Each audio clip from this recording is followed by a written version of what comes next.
Osoo garaanatti bahin karaanatti nama baasa.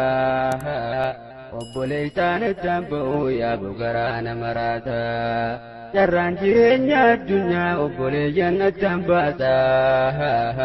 Guyyaa addaan ba'an namuu imimmaanii wal geggeessa. Obbolummaan ilmaa Rabbii faaya jireenya ilma namaa. Obboleessaa ifee dhabuun bishaa jiru wayumnummaa. Lafee jabee ogeessaatu bira deeynaan si deebisaa.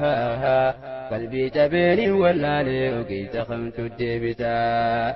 Osoon beekiin jijjiiramtaa waan hin dandeenye baadhannaan. Osoon beekiin booji'ii obboleessaa isii dhabnaan. Osoon beekiin booji'ii obboleessaa isii dhabnaan. Soogidda yoo hin qabaatin nyaanni numaahuu hin tolu. Jireenyinis akkasuma obbolummaa malee hin tolu. Isaan wala lukkuun buhaartee dasee jireenyaa gammachuu. Nagayni haa ta'u namaa dide qalbii na dhokachuu.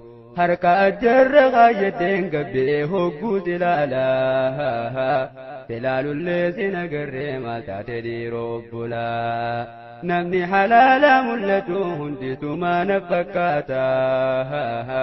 Si argee qalbiin koolaataa yoomuma haara galfata. Hamma na kireeffatee maallaqa siif kanna inni. Kan qalbii tee kireeffatee situ maallaqa kannaafi. Kan qalbii tee kireeffatee situ maallaqa kannaafi. Koflaa malee allaattiinuu hin barreeftuu hawaa keessa. Jireenya moo hin dandeessu yoon qabaatiin.